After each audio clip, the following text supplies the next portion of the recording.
Welcome to our first Gaia Ashram sharing about Ecovillage learning journey from many eco-villages in our Asian region.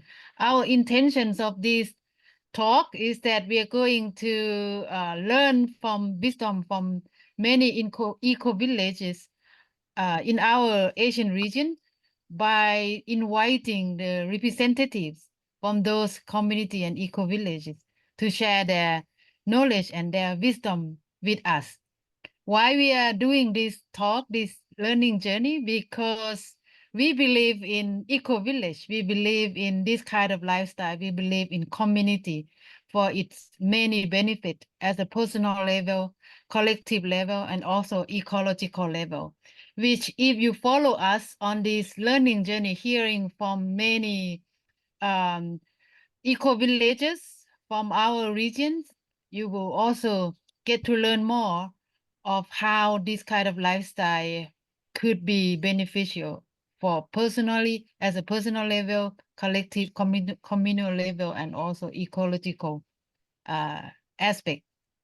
And today we have opportunity to have our first guest speakers, which Yay. is Kai from the Peace Oh, and Permaculture Dojo from Japan. So hi. I'm also very excited to actually inviting Kai to share his knowledge with us. I first met Kai, like, I don't remember, it feels like a long, long time ago, which I don't mean this lifetime. But the Uh-huh. first time I saw him without knowing his background and talking to him much, I do remember that I feel like this man is somebody. And just by experiencing his presence, and then I was then approaching and to get to know him more. And since then we start to collaborate more in providing educations to people from Japan, and also we plan to have our more future collaboration together in providing education to people, especially on eco-village design education, which we plan to do it together in next year in January. Kai will be one of the facilitators. And today is our opportunity to learn who is Kai, and then what is his experience and knowledge that he will be sharing with us in that course also. So I Hmm. won't talk too much.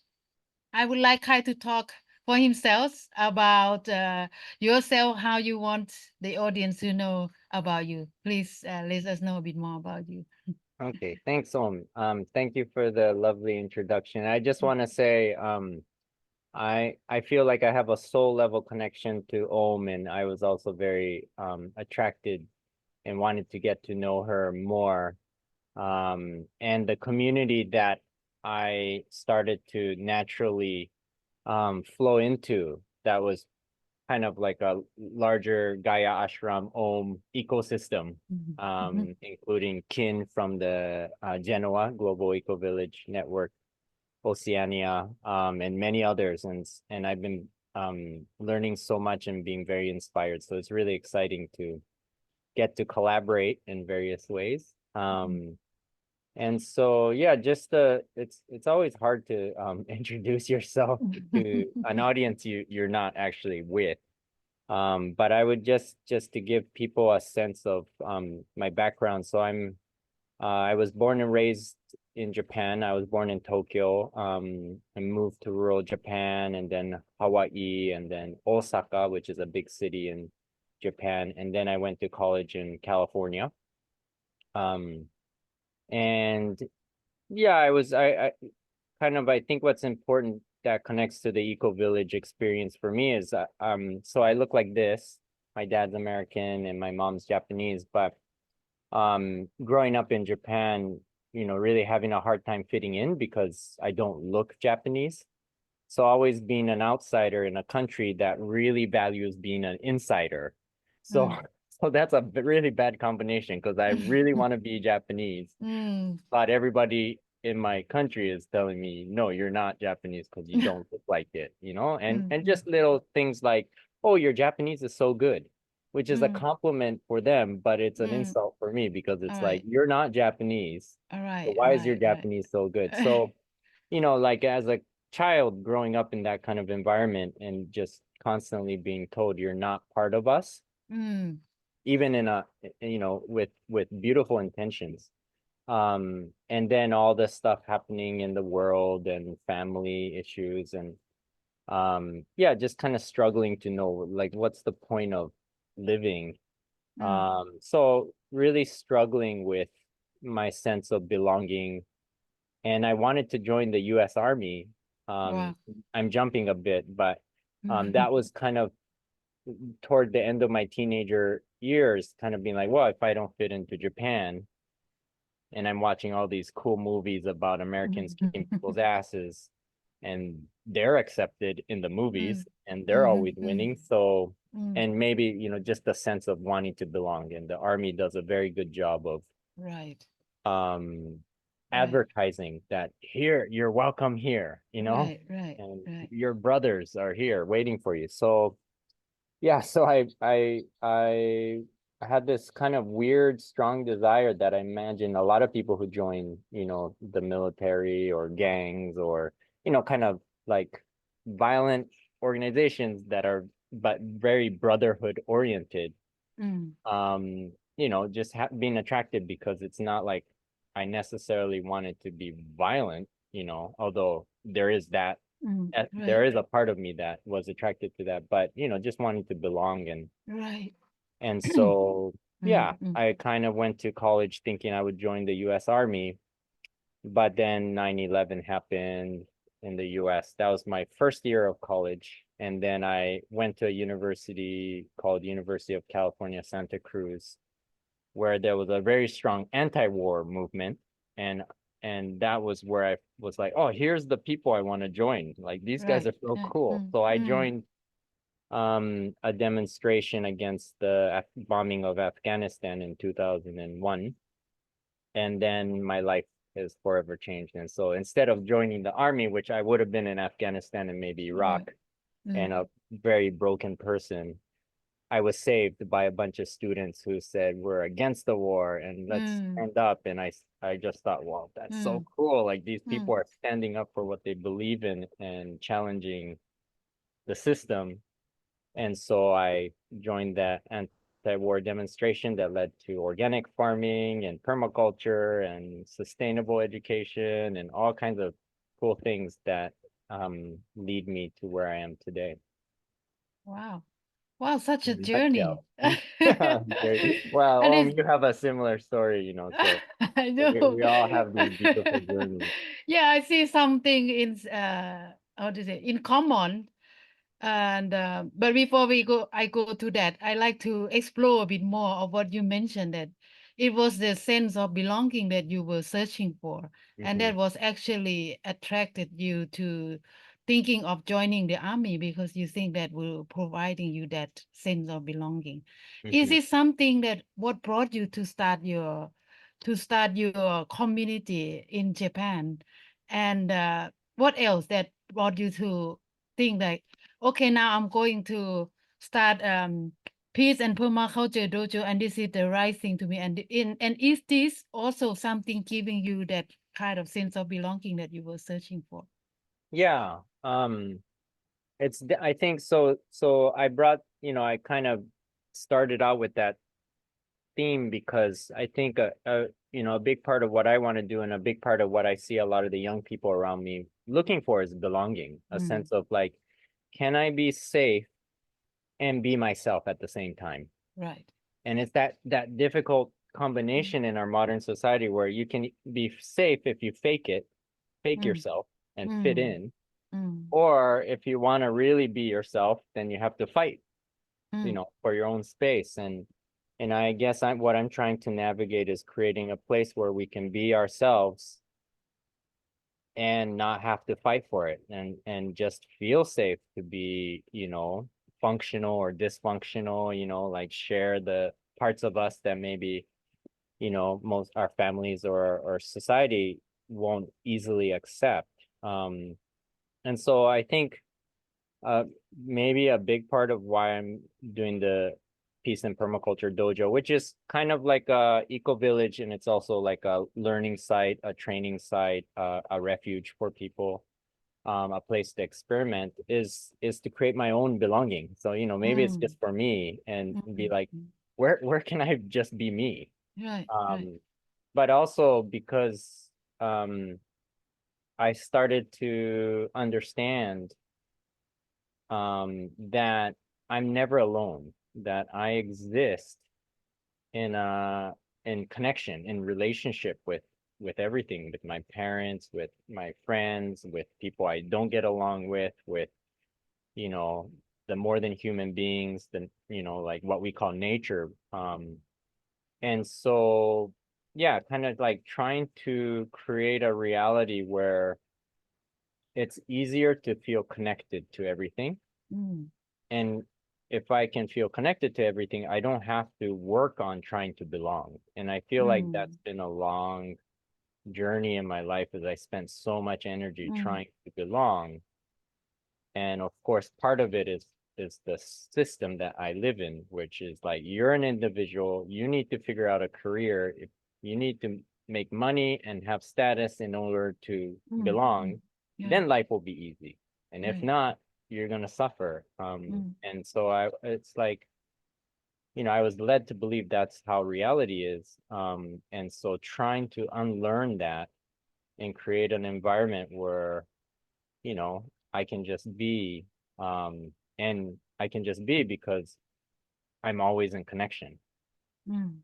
versus I'm not in connection, so I need to create some level of connection and some Mm. level of belonging, and always put energy into that. So it's still a journey, but I think it's really doing that for myself and doing that for many others. A lot of, I tried to really um spread the message to young people, people who graduate college and suddenly they're like, okay, you're independent, but it's a very lonely independence, and it's really kind of like a survival of the fittest independence Mm. that in Japan is killing people. I mean, Right. there are a lot of people committing suicide who are young. Mm. There are a lot of people who are depressed, who are Mm. not just young.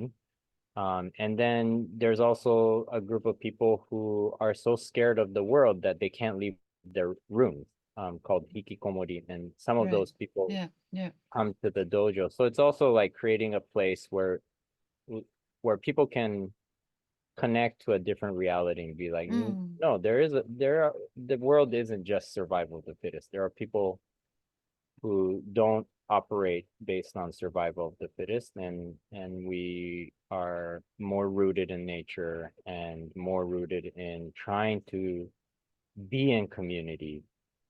Mm. Right. Wow, there's many good points that we can explore deeper in there. But I will start with this.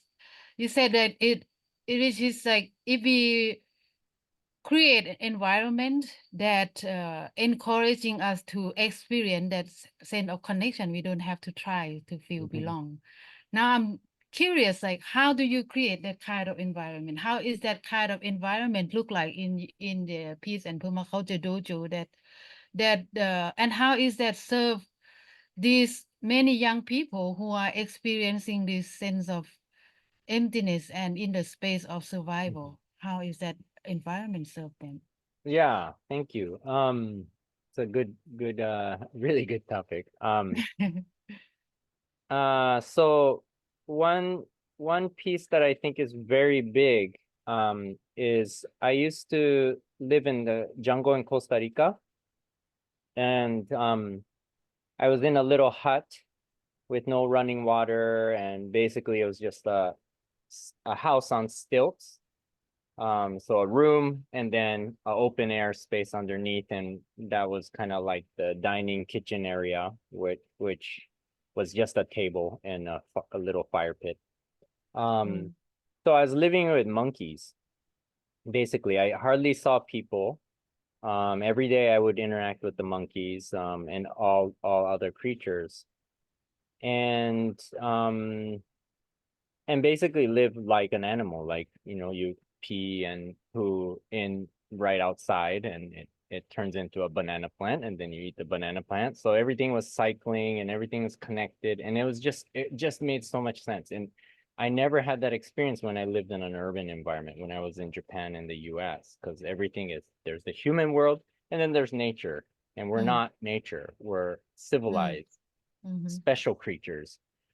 And so, carrying water and, making sure I use it each time, and then putting it after it's all dirty, I pour it onto a banana plant, saying hello to the monkeys and kind of negotiating who gets the mango tree at what time. All of that was just so natural. And it just helped me see, like, oh, we're all connected, and it's not just people, and nobody cared, if I graduated from college or if I was going to say something meaningful and amazing.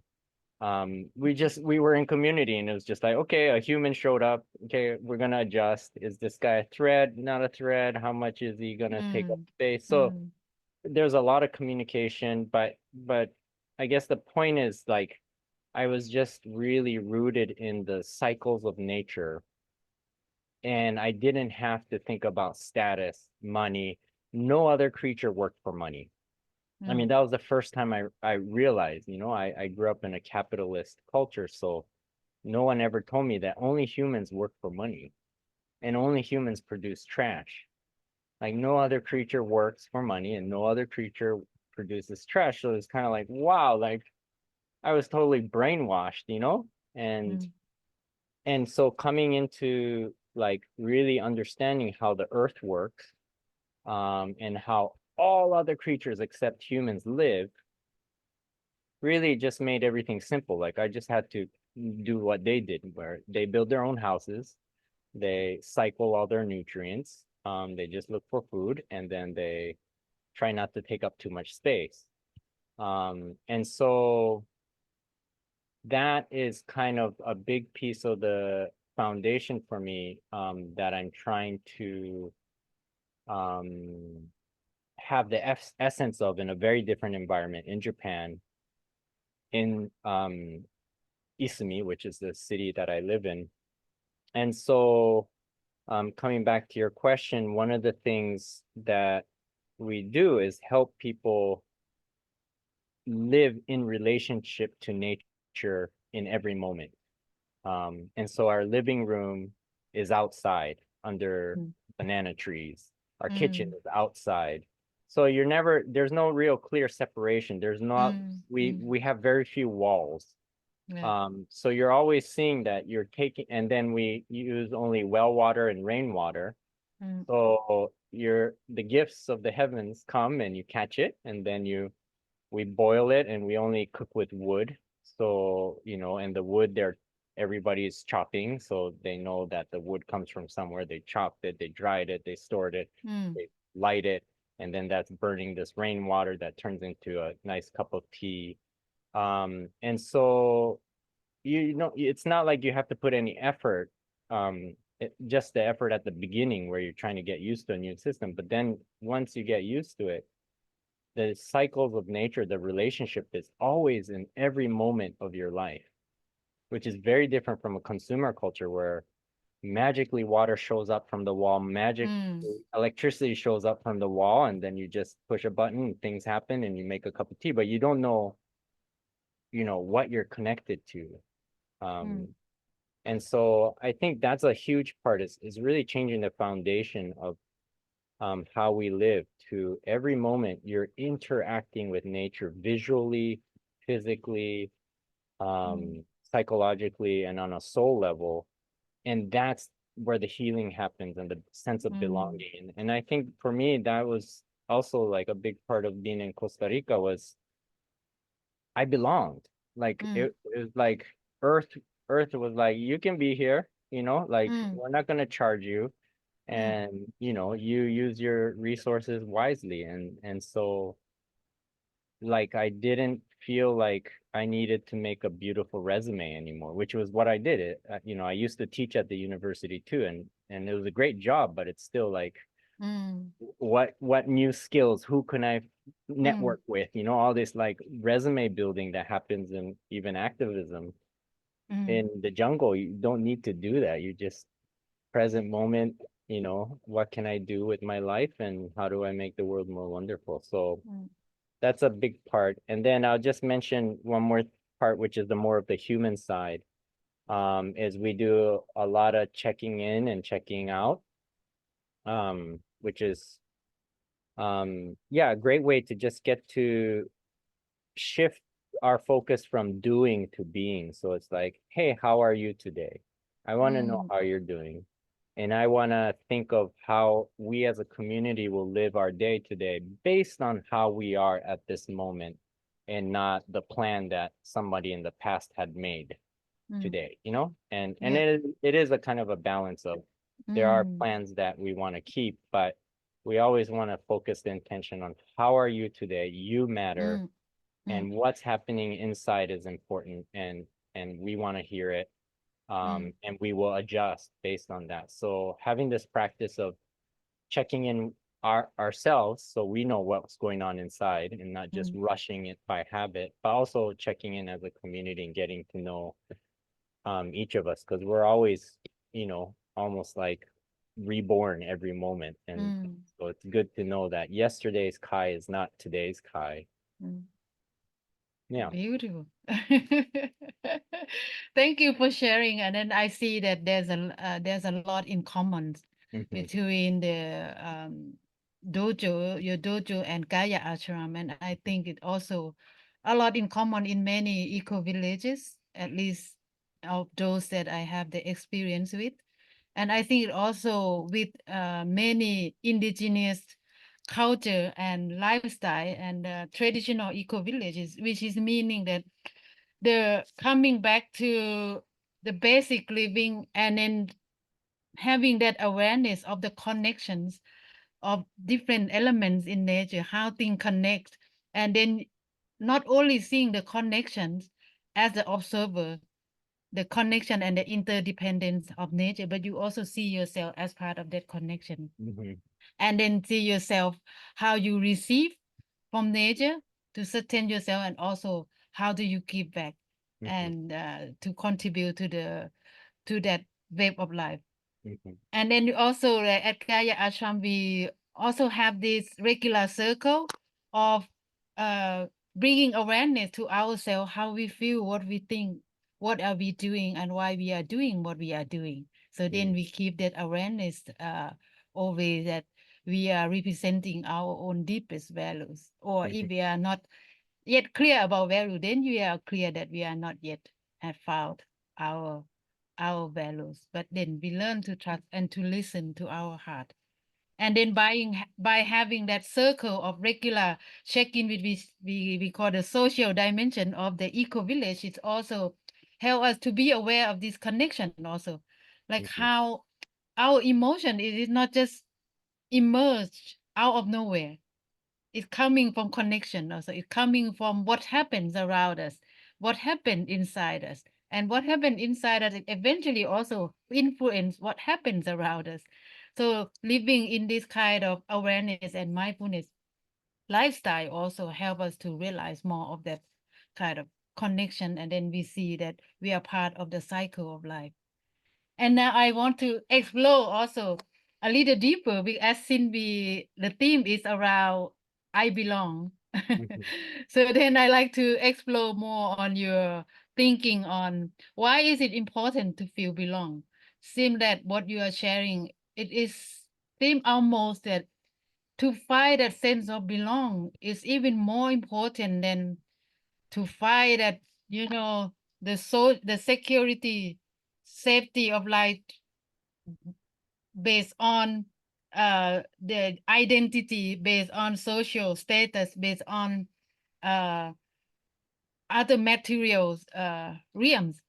But from your sharing, it seemed like the I belong is the key of what make life is fulfilled. If if Mm-hmm. if if I understand it right, can you explore more that why is that so important that we need to come to this point? What is the problem if we don't have that sense of I belong.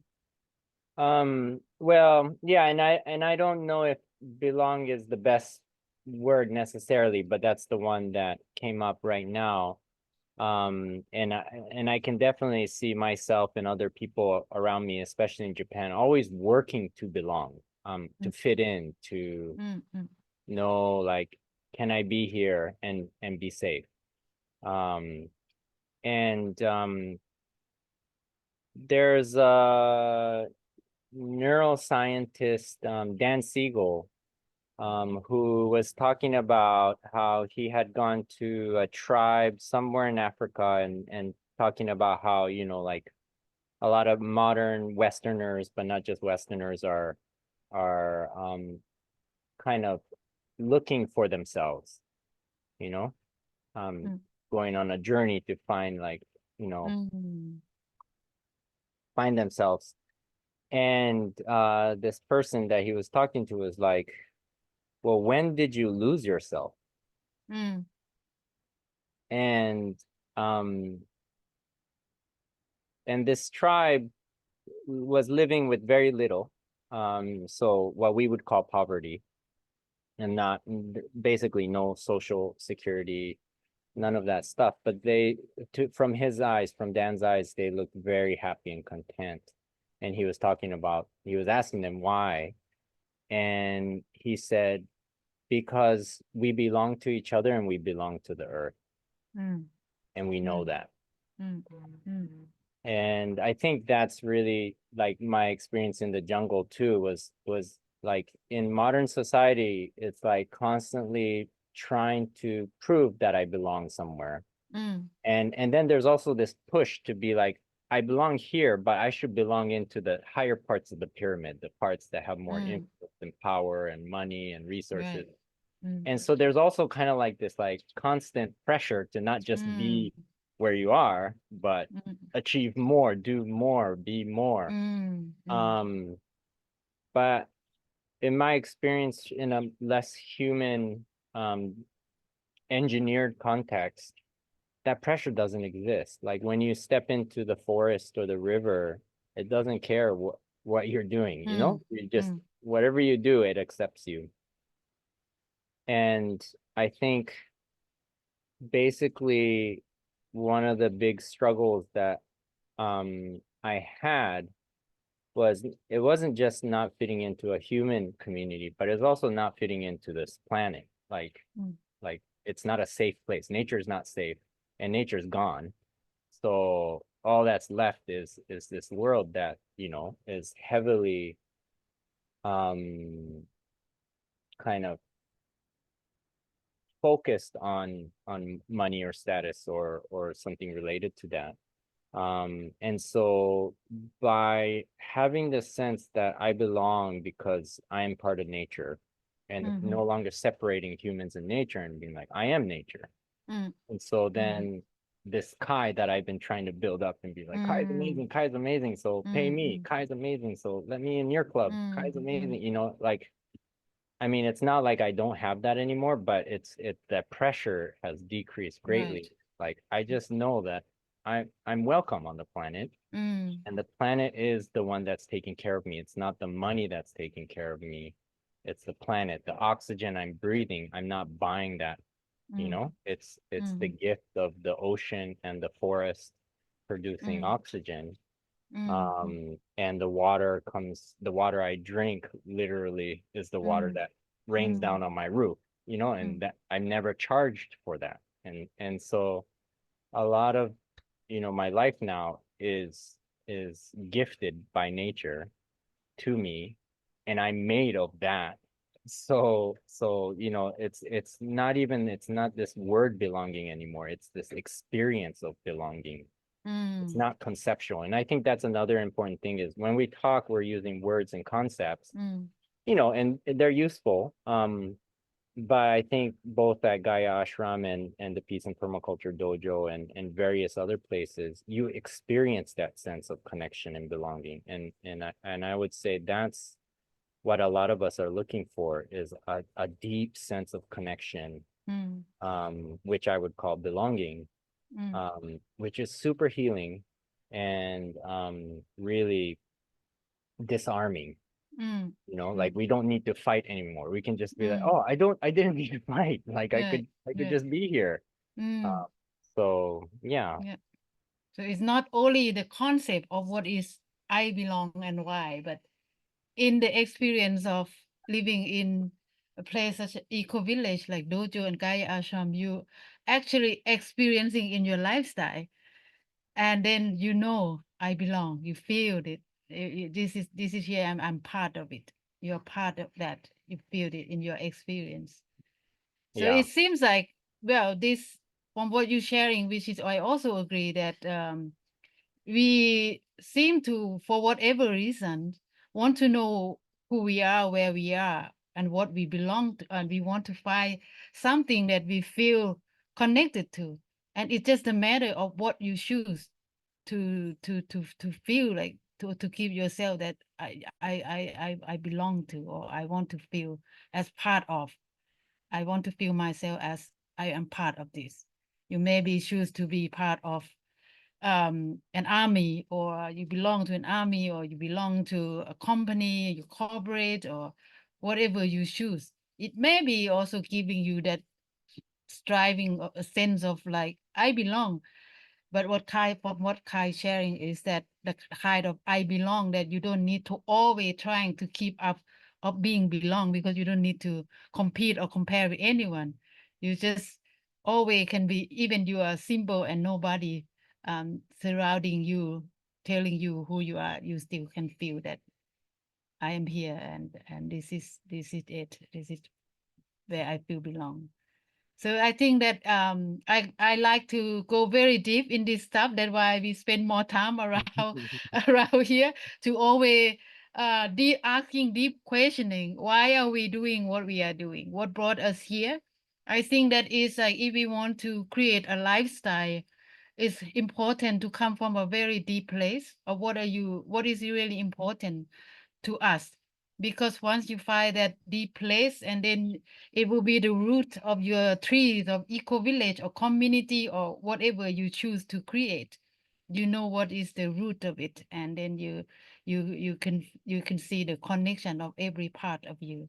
So I think that why I explore a bit more deeper into this area, which I believe that in many eco villages, also part of one of the principle in the eco village design is to look deeply into our worldview, our value, what is really important to us, what is it that we are really need to make our human life more healthy, fulfilled, and happy, and or content. So then once we become to that stage, we may become less destructive as we experiencing in general. I think this is the idea. So before I go more into the asking Kai about other aspect of his eco village around the, apart from this aspect of deep value and deep thinking, that is the foundation of creating this, would also like to hear what are the other aspect of life look like there in dojo, like the economic aspect, the ecological aspect, and then a bit more on the social aspect of things. So we will explore more in that area. But before we go into that, I like to check with people who are watching and listening in. Do you have any questions that you want to raise or put out? You can put in the chat, and then we will collect those questions, and then ask Kai to respond to your questions. So yeah, just feel free whenever you feel like you want to give comment or you want to ask questions, just put it on the chat. Meanwhile, okay, we'll go back to Kai. Can you tell us more about the life at dojo? How does it look like for people who may have never been there or never go there? What can they imagine the lifestyle there? Yeah, so we have um our basic schedule is I start out my morning and I pour rainwater in kettle, and then I start a fire every morning, and boil that water and make hot water for everyone, and miso soup. And miso soup is like a very important cultural thing, but it's also a way to first invite microorganisms into our body and really help our stomach ecosystem. So that's another way of connecting with, the more than human world, and these are live probiotics. And well, miso has become quite popular around the world, so I think many people are familiar with miso in some form. But this miso is also like something we make, and it takes at least 6 months to ferment. The miso we're eating is 3 years ago. And so it's also another way to connect to the gift of somebody you've never met, you might never meet, who made this miso 3 years ago. They never got to eat it, and you're eating it, and you're benefiting from their work and from the microorganisms on their hands.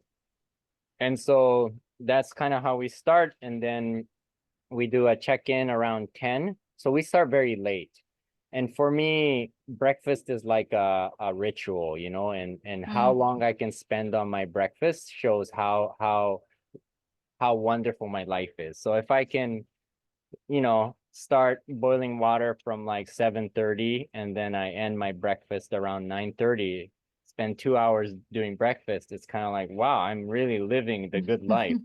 I'm not in a rush to do anything. Luxury. So there's no rush in the morning. It's just Yeah. like, just enjoy life. And for me, that's really, I think, what I learned in Costa Rica or through permaculture. Like, yeah, we can be productive and produce a lot of stuff, but that's not what I want to do. I don't want to be productive until I die. I want to enjoy life. And what I've learned from less civilized cultures, is there's more leisure, there's more enjoying life, and there's being, and not as much doing. And so we try to emphasize that. And so it's kind of like a game of balancing being productive, because it does connect to economics. And so there's stuff that we still buy, and if we buy stuff, that means we need to find money for it. And so it's kind of navigating that. We're still part of a capitalist system on one side, but we're also part of the gift economy, which is even bigger than the capitalist system. And we just haven't figured out quite how to fully untangle ourselves. And that's not just like, physical decisions, but that's also like our consciousness. We haven't colonized our minds fully, and we're not in a rush either. So it's this kind of interesting, like, we know the problem and we're looking at it, and we do little by little experiments to enjoy the process. And so from 10, we do a check-in, and then we work on the land, planting soybeans, cutting the grass, building a hut, making bamboo charcoal to regenerate the soil, doing events, and so any number of things. So basically from 10 to 5 is like time we coordinate with each other to do projects. And then from 5, we just start another fire to make dinner, and that's another 2-hour process. And so yeah, it's kind of quite chill. And then at nighttime, if it's the winter months, we just have a campfire, because that's our only source of warmth. And we just kind of enjoy the stars and the plants and the fire and each other, and that's a day. And Right. yeah, it's quite nice. And so that's the kind of the basic frame of how we spend. And then on the weekends, I do teach sometimes in Tokyo to do urban permaculture, or we do events sometimes. And so yeah, we try not to be busy, Right. and try to enjoy life and feel connected as much as possible and get stuff done. Right. Right. Well, it sounds like, even though it sounds like you're not doing a lot, but I think it also a lot has been done, which is mean you are changing to a new story just simply by being different, which is, I think that's also powerful in itself. Well, thank you for sharing about this. Yeah. I haven't visited dojo myself, but that will Yeah. be one of We my, want you what to do you call, come. bucket list. But yeah, I'm looking forward to have Kai and his family to join us in Gaia Ashram again in January for the Ecovillage design education. Kai will share with us more Mm. about how we create an Ecovillage. And we still have 20 more minutes. Maybe we can hear a bit more on the aspect of what are the challenges of this kind of lifestyle, or in your own project in any aspect. I heard that in the beginning of the sharing you also mentioned that coming into Japan you feel almost like outsider Mhm. even though you were Japanese. And I can imagine that probably one of the challenge, even though I am Thai and I start Gaia Ashram in my own home village. I actually grew up in my village and Mhm. come back and left the village at age of 18 to university and then to learn about um, this eco-village lifestyle and deep ecology and sustainability in other places before I came back to start an Gaia Ashram here. Even though I came back to my home village, still you still feel that you are outsider because also you think differently or you have different preference or you have a different worldview, or even though something what I carry with me after I have left the village for a long time have now become something quite different.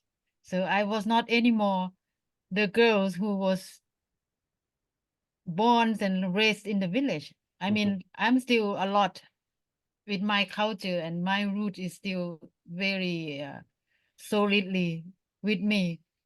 Still, all learning of this new story, new language of this new value, you still feel like you are outsider. Mhm. And I think this for people who thinking of creating an eco village or intentional community, that you go back to the countryside and then you are establish yourself surrounded by the local community.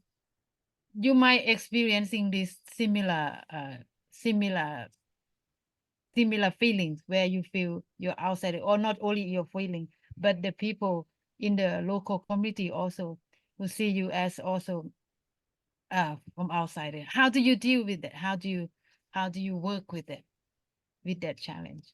Well, that challenge kind of is working itself out because I live in a surf town, which means there's a lot of foreigners and people who don't fit in to society. There's, I think, like kind of surfers and skateboarders and snowboarding communities tend to be uh, many misfits. So, and I was kind of guided to this city. So it's not like I was like, I really want to be in this city called Isumi, Mm, but it was just kind of different people who knew about what I did.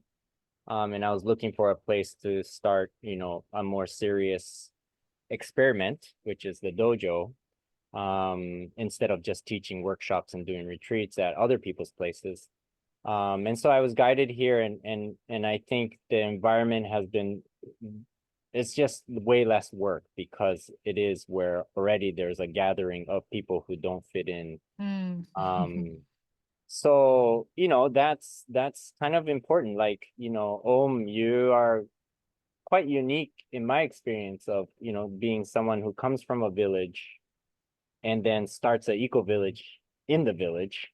Oftentimes, almost every eco village I've been to is like usually a foreigner making a community in another country, or in Japan, you know, people start a community, but it's not connected to any of the people who moved there. It's quite a new, you know, transplant. And then people really have a hard time trying to find a good relationship with the locals who, you know, are often more conservative than people from the city. You know, cities where things quickly change and everybody's not so rooted, but you know, rural communities, their system of protection and Mm, integration mm, comes mm, from you know, being challenging change and not changing, which is also very important and beautiful. So it's that interface is usually quite difficult, but for my case, it's been quite easy, and also been easy because there was another community that started called Brownsfield, which is based more on macrobiotic, and they've been doing it since the 90s. So they got all the bad experiences, and they pioneered and cultivated the soil that we could jump in. So I think that was kind of my both luck, and I think also like I don't want to challenge myself any more than I need to, because Ecovillage is a challenging project already. And so Yeah. finding an easy place to do it is I think really important, because you know that tension that the land or the local, you know, community can create can really burn the people out. I've seen that too. So yeah, I think there's that. And then there's also like the inner work. And, you know, that's a lot of what Ecovillage is a lot of inner work. It's not just making awesome water systems and, you know, food, Yeah. growing lots of food. It's like, how do I change? Right. And I think that's also like an important topic, because like talking to you, you know, you came from a community that I can only imagine. I was born in Tokyo. You know, most people in Tokyo are people who moved to Tokyo at one period or another. So they're not rooted there. And it's a transient community. So the system is designed for people to just come, do their thing, and leave. Um, and so I don't have the original community experience. I've only seen it in movies, I've heard it in stories. And a lot of the people I work with, young people around the world, are like me. We've never had a real integrated community experience. I've never had an integrated nature experience. It's always like separate. So I garden, but it's a special part of life where you interact with nature, but most of life is separate. And so I think that's kind of been the challenges. I have a fantasy of what community is like, but I actually have never experienced it, you know, in a kind of like a very rooted way. You know, I've visited communities, I've visited indigenous communities. So, but I'm not, I've never been fully part of that system, and yet I'm trying to create that system. And so that's been an interesting dilemma, I think, you know, and it connects to the belonging too, because I think integrated communities have a deep sense of belonging and taking care of each other. Yeah. And it's not built in a couple of years of an eco village, you know, it's like hundreds of years of Yeah. those connections. So that's kind of, I think, one of my interests and challenges, I think, is I don't actually know what I'm doing.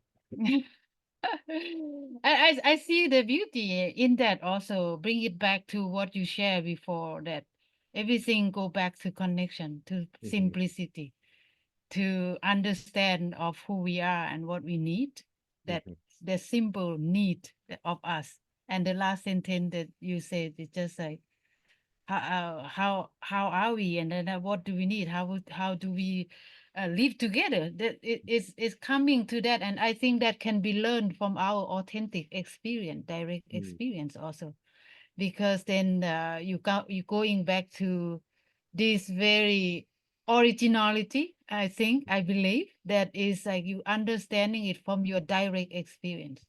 I mean, I grew up in my rural village, and I have my whole life experience there. Actually, my village was quite isolated when I grew up as a child. I don't even have TV or anything to know what the life outside is look like. The whole world is was just in the village. So that was my whole life experience. But I didn't understand those experience. I couldn't understand how a community works. I only see like, okay, when somebody die, everybody gather, everybody doing this, everybody don't do that. I just follow the flow of life there. And until I left the village and then learn about eco village design, um, education, and learn all these principles in the concepts. and that helped me to understand my experience.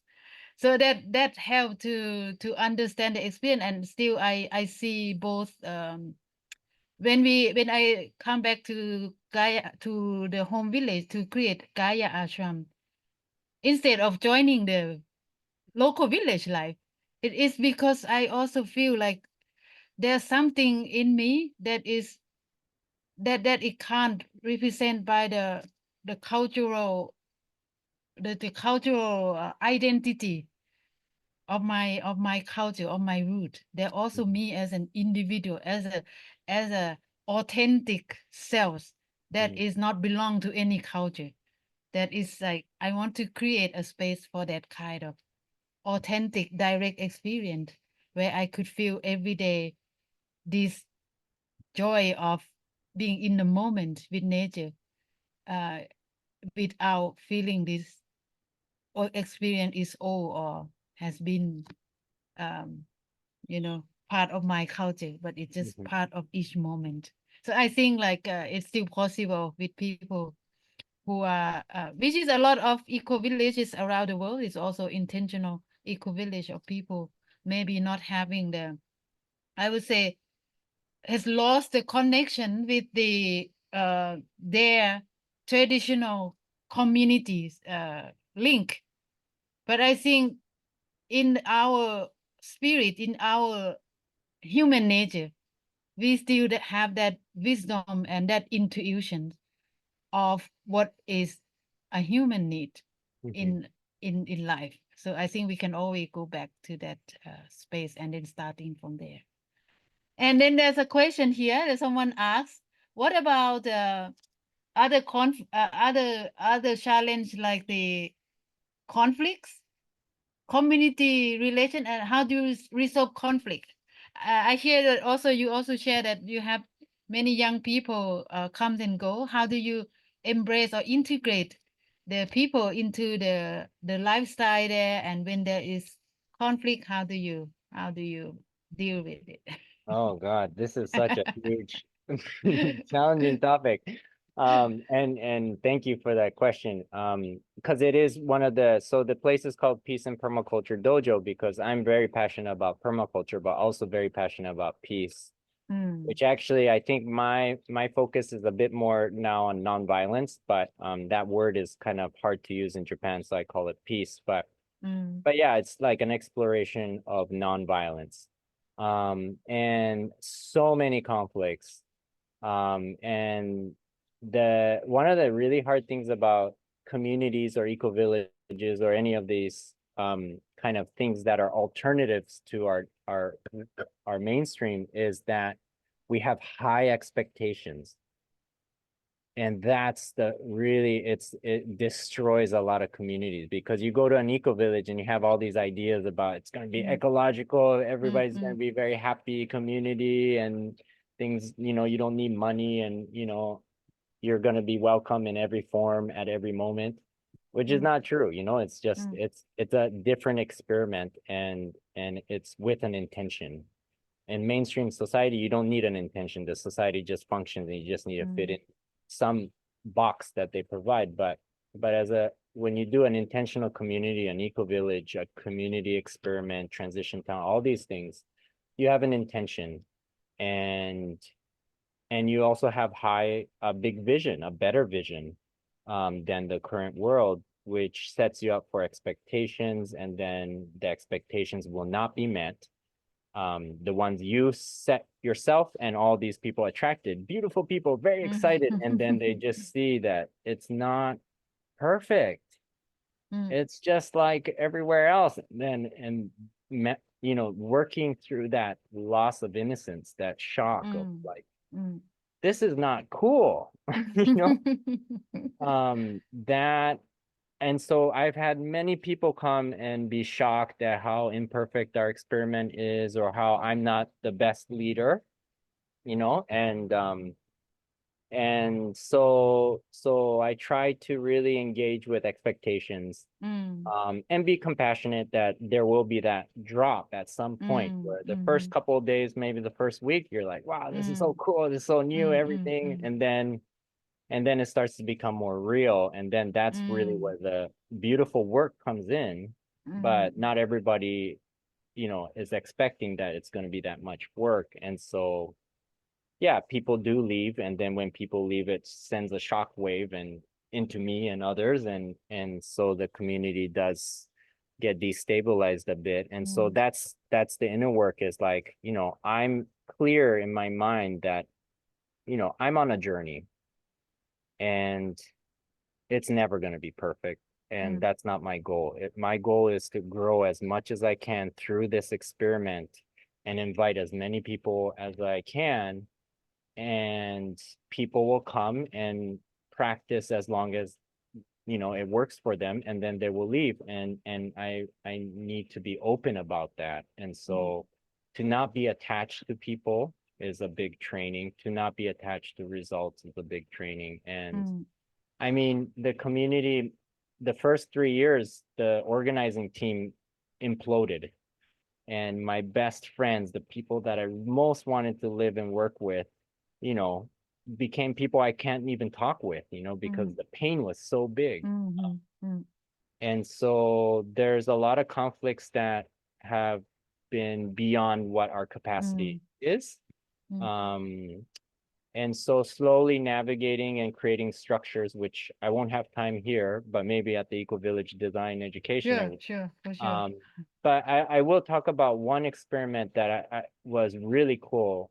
So my former partner and I broke up, which had a huge community impact. And then created like this, typical like my partner pro Kai. And so just the community really was like, separated and in a lot of pain and mourning. And I was like, I'm like one of the main people in it. So I'm like really struggling with my self-judgments, and I think I was in deep depression too. So it's just like a whole mess. Um, and what we did was, I was very clear that I won't be able to lead this community alone ever. Like I have my ups and downs and my problems as a male leader. And so basically, letting a lot of people know that, hey, I need help. We need help as a community. And the community itself is out of resources. We're at a breaking point. So we need outside help. And so some of the people not in the community, but living around, who have been part of the experiment, offered to do a restorative circle where each person in pain would bring a buddy, and then we sat in a circle, and there were NVC facilitators that I work with. They created a kind of a safe space for each person with pain to speak, because I wanted my partner to know how much pain I had, and she wanted me, but we couldn't hear each other, and we couldn't take care of each other, but the community held it. And we had a buddy so that we knew that we weren't alone. No matter what happened, we had our buddy there.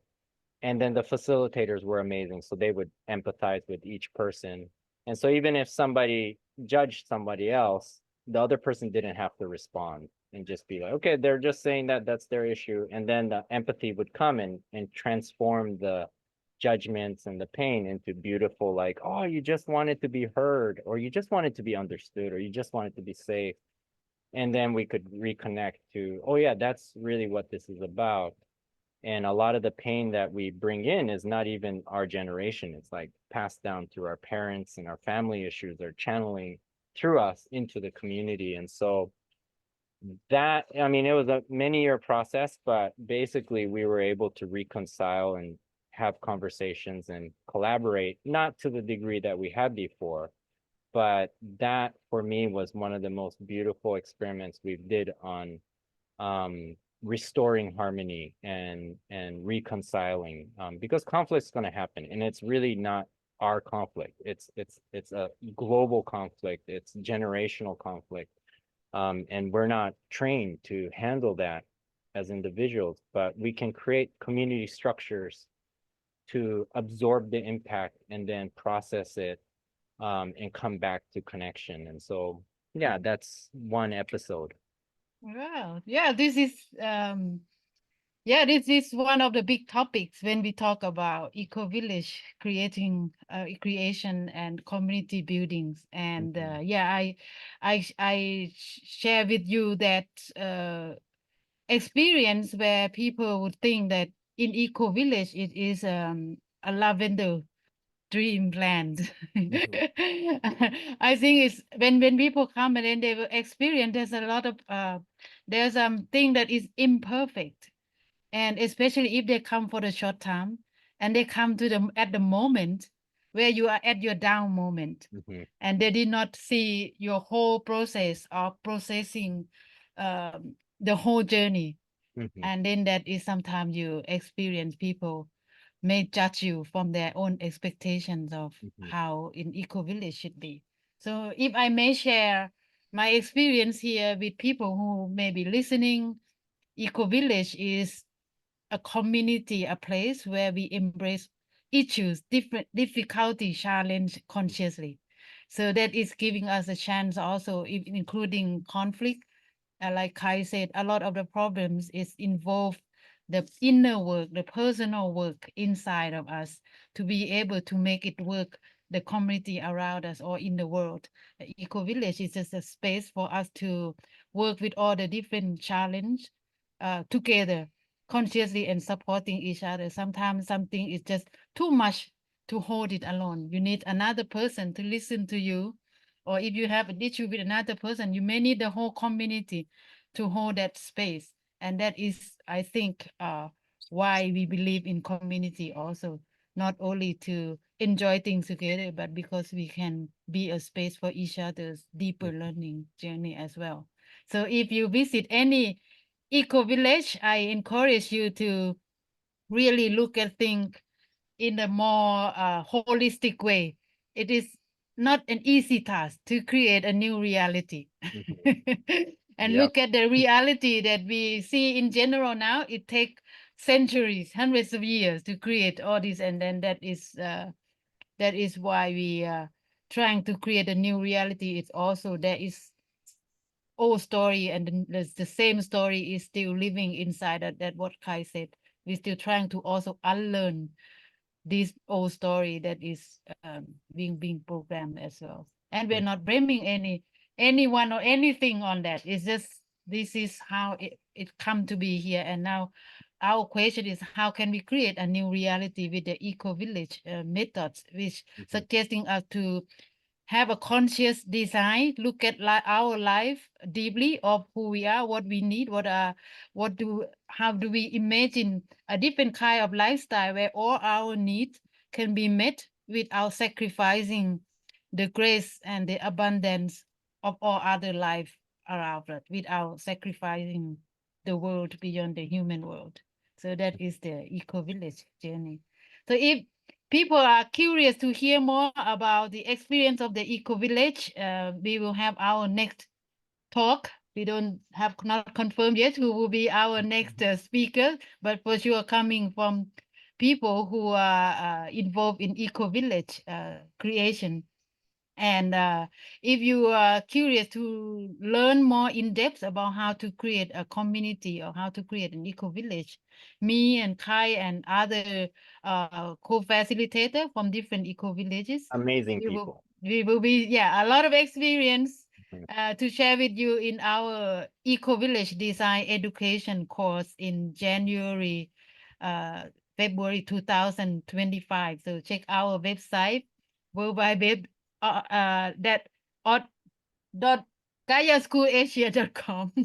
So mhm. that is to hear more about our upcoming talk and also our other program relating to Eco Village.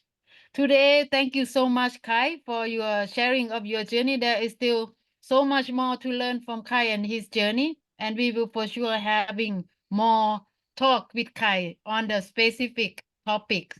So if you are interested to hear more of any specific topic from Kai or from other eco village, you can also send a message what you Mm, want to hear more. It can be a dialogue between several eco village also on a particular topic. mhm, And before we close our talk today, I like to give Kai a few minutes to share or let people know how people can get involved if they are interested to get involved with dojo, with Peace and Permaculture Dojo?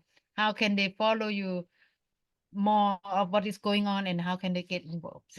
Yeah. I think the easiest way is either we find ourselves in the same place and we have a conversation, which is tricky. Mhm. Or you can contact us there. We have a website called the Peace and Permaculture Dojo.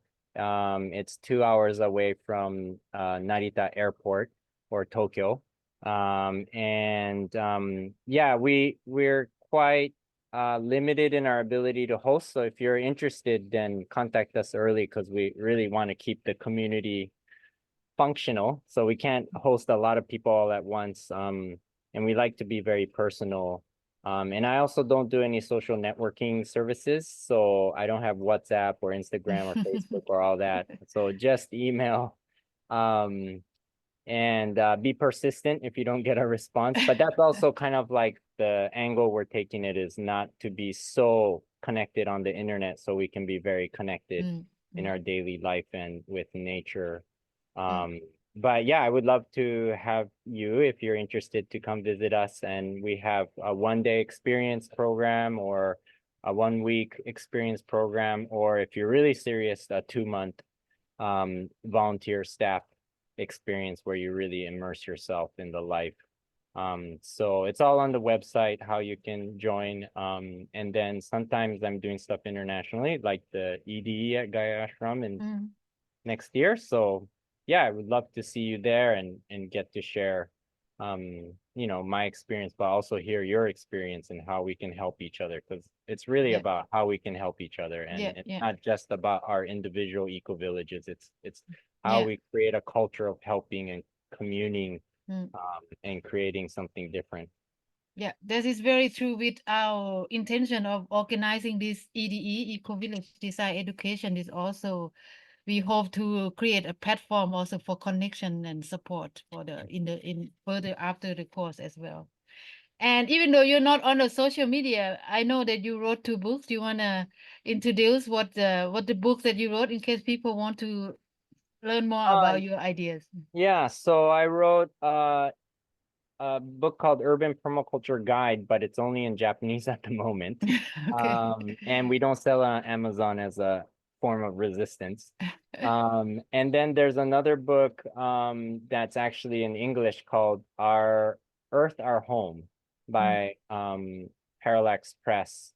And it's kind of written like a children's book, but all these ways to play with nature and build community in a fun way, with beautiful illustrations that my friend who helped start the dojo drew mm. wakana. And so yeah, if you look up Our Earth, Our Home and maybe put my name Kai Sawyer, then it'll pop up. And I think that one is sold on Amazon, but I would encourage you to find another place to buy it so the richest man doesn't get richer. Yeah. And we also Okay. made a one more thing. We also made a movie called Tera, which is Mm, slowly. Maybe I'll share the link to Om. mm-hmm. But it's a permaculture documentary featuring amazing permaculture social change activities in Japan and the US. Both urban, rural, public, private, just beautiful seeing how many Nice. people can Nice. make change. So Is it in English also? it In has English Japanese? subtitles. So Okay, cool. Nice. yeah. Thank you so much. Yeah. So thank you, Kai, and thank you everyone for joining this Zoom Yes, call. thank It's you. really feel like we creating this space of people who like to talk about this kind of stuff. So when we that is also important and empowering process where you are surrounding yourself with people who want to listen to your dreams, your values, and your visions. So thank you so much, and following us on our Facebook page for more information about our next talk. And yeah, we will keep you update on that. So thank you for now, and see you in the next talk. ขอบ Yeah. คุณค่ะอาริงาโต Arigato. Bye. Bye.